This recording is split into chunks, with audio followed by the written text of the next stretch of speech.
For a few years in college and right after, I worked the night shift in a gas station convenience store. It was a pretty uneventful job most nights. I just sit behind the counter, reading textbooks or scrolling through my phone, occasionally helping the odd customer who needed gas or a late night snack. The store was located on the outskirts of town, so it wasn't exactly bustling with activity, especially after midnight. The hum of the fluorescent lights and the occasional chirping of crickets outside were my only companions. It wasn't glamorous, but it did pay the bills. One night, around 2 a.m., something changed. A man walked into the store. He was tall, wearing a hooded jacket that obscured his face in shadow. He didn't actually say anything. Instead, he just wandered around the aisles, picking up random items like a bag of chips or a candy bar, only to put them back moments later. I tried to keep an eye on him without being too obvious, figuring he might be one of those drifters who occasionally pass through. After about 10 minutes, he finally approached the counter with a pack of gum. As I rang him up, he stared at me intensely, not blinking once. "You work here alone?" he asked in a low, gravelly voice. I nodded, trying to keep up a casual tone. "Yeah, just me tonight." He smiled, but it didn't reach his eyes. "Be careful," he said, then turned and walked out without another word. I watched him leave, feeling a knot form in my stomach. Glancing out the window, I saw his car, a beat-up sedan, still sitting in the parking lot. He was in the driver's seat, staring straight at the store. My skin prickled. Was he waiting for something? Or someone? I tried my best to shake it off and went back to my textbook, but I couldn't focus.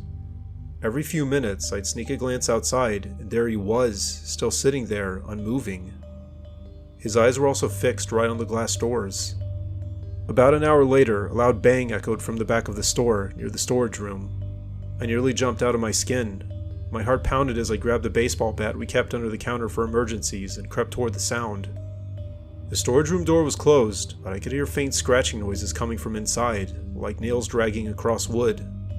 I gripped the bat tighter and hesitated, then flung open the door.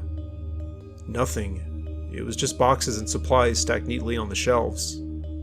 I checked the back exit. It was locked tight, no signs of tampering. Slightly confused, but definitely on edge, I returned to the counter. My eyes darted to the parking lot. His car was still there, and he was still watching. I tried to convince myself I was overreacting. Maybe the noise was just the building settling, or a rat scurrying around. I looked out again, and to my relief, the car was now gone. I let out a shaky breath, thinking he'd finally left, but then, the bell above the door jingled. I whipped around, and there he was, standing just inside the entrance, the same unsettling smile on his face. "I told you to be careful," he whispered, his voice barely audible over the hum of the lights. He took a step closer, his eyes wide with something that looked like fear. "They're coming for you," he said urgently. "You need to hide, now." My mouth went dry. Who's coming?" I stammered, my voice trembling. He glanced nervously at the door. "The shadows. They know you're here alone." I had no idea what to think at this point. Was this guy unhinged, or was there actually something out there? Before I could respond, the lights overhead flickered violently. I flinched, looking up. Then he grabbed my arm, his grip like ice. "See? They're here. You need to get out of sight." I yanked my arm free, my fear mixing with anger. "I think you should leave," I said, trying to sound authoritative. He shook his head, frantic. "No, you don't understand. If they find you, they'll take you." Just then, I heard it, a soft whisper, like someone calling my name, but it seemed to echo from every corner of the store. My blood ran cold. Was I losing it, or was something genuinely happening? I stumbled back to the counter and grabbed the phone to call for help, but when I picked it up, there was no dial tone. The line was completely dead. Panic began to claw at my chest. I looked at the man, who was pacing now, muttering to himself. "We need to lock the doors," I said, rushing to the entrance. I turned the lock, but it wouldn't catch. It was stuck, like something was jamming it from the other side. I pushed harder, but it didn't budge. "It's too late," he said behind me, his voice hollow. "They're already here." I spun around, desperate. "Who are you? What's going on?" He stopped pacing and met my gaze, his eyes filled with a deep, haunting sorrow. "I was like you once. I worked the night shift alone. They came for me too. But I managed to escape, and now I try to warn others. Most don't believe me until it's too late." My mind reeled. "What are they?" I demanded. The man hesitated, his voice dropping to a whisper. "I don't know exactly. They come from the darkness, from the places where light doesn't reach. They feed on fear and loneliness. But before I could even process his words, the light cut out completely. The store plunged into pitch black. I heard him shout, "Run! Hide!" but my legs wouldn't move. A cold, suffocating presence wrapped around me, like icy fingers brushing my skin. My vision blurred, and everything faded into nothing. When I came to, it was morning. Sunlight streamed through the windows, bathing the store in a warm glow. I was sprawled on the floor behind the counter, my head throbbing. I pulled myself up, disoriented, trying to piece together what had happened. The store looked untouched, shelves neat, phone working, doors locking just fine. No sign of the man or any struggle. I almost convinced myself it had been a nightmare, a trick of an exhausted mind. But then, I saw it on the counter, the pack of gum, the same one he'd bought earlier, with a crumpled note attached. In shaky handwriting, it read, "Be careful, they'll be back." I quit that job the next day. I don't know what happened that night, and I don't want to know. But sometimes, when I'm alone in the dark, I swear I hear that whisper again, calling my name from the shadows.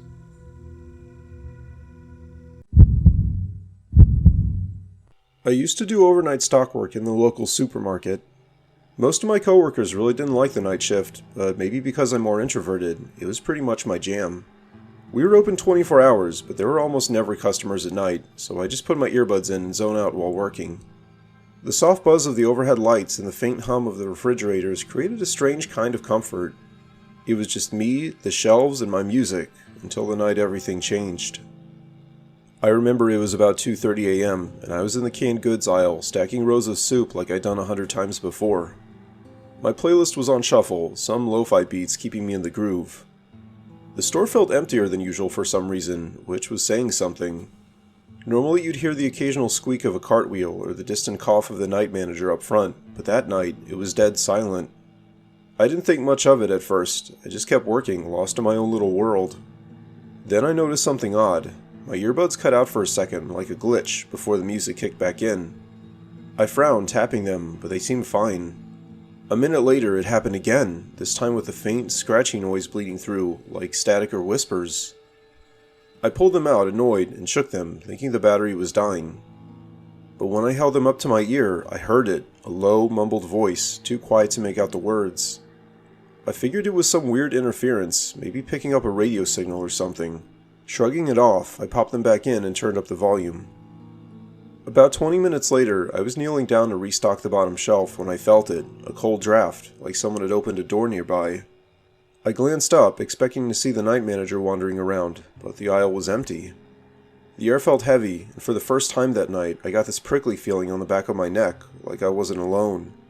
I stood up slowly, scanning the store. Nothing. Just rows of shelves stretching into the dim light. I told myself it was nothing, probably just the AC kicking on, and went back to work.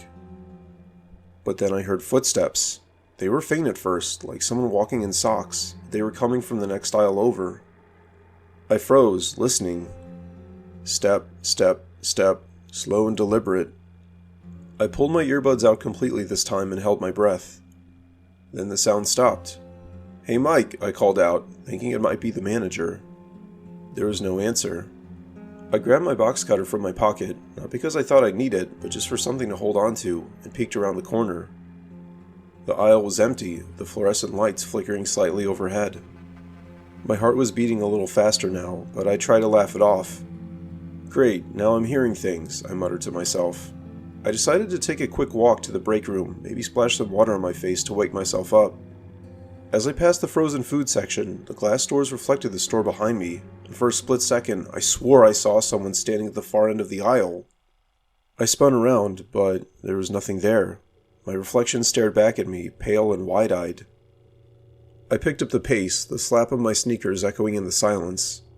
When I got to the break room, I locked the door behind me, a habit I'd never bothered with before.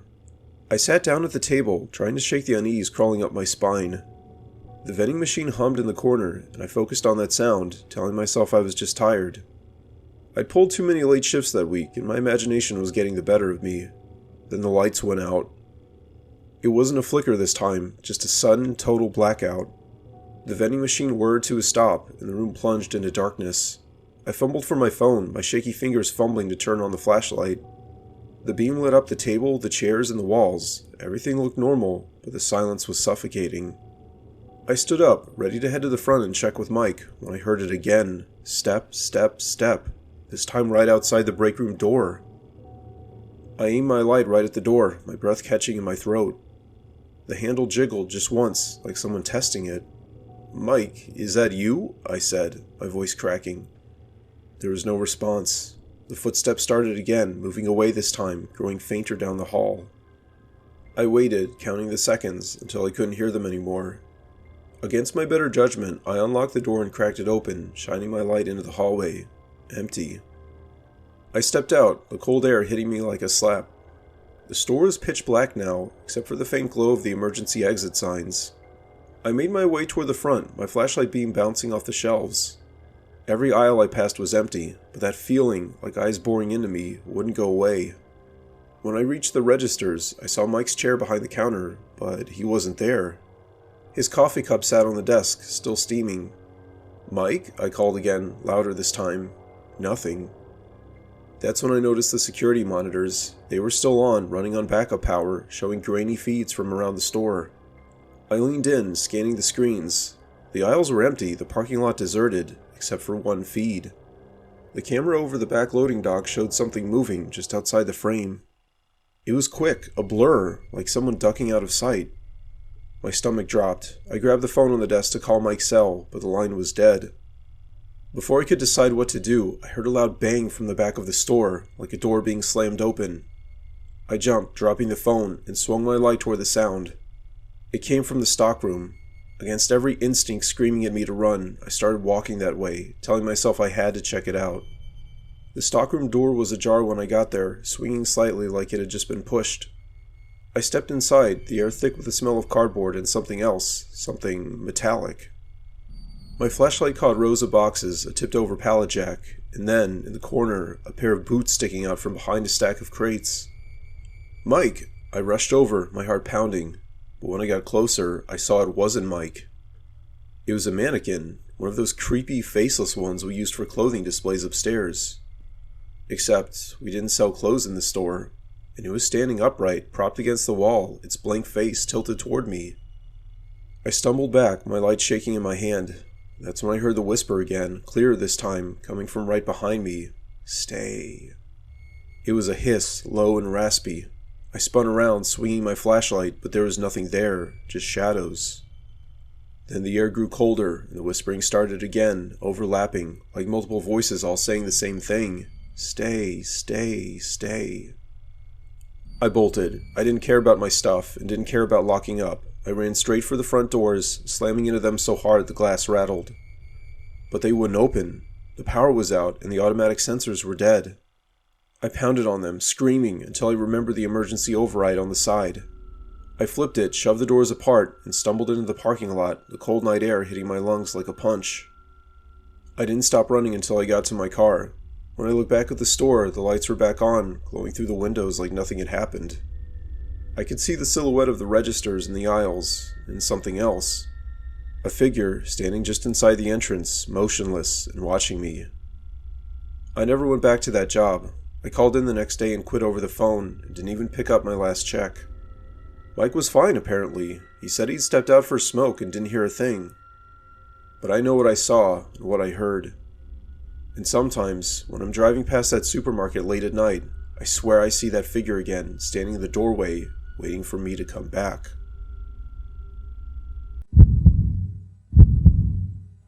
Before I went to pharmacy school, I worked as a tech in one of those small neighborhood stores. For privacy reasons, I won't say which store or where it was, but it doesn't really matter for the story. At the time, I was in my early 20s, and not to toot my own horn, but I would receive a fair amount of attention from guys. Unfortunately, it was usually the wrong type of guys, which makes the story especially poignant. Working the night shift at the pharmacy was something I'd gotten used to.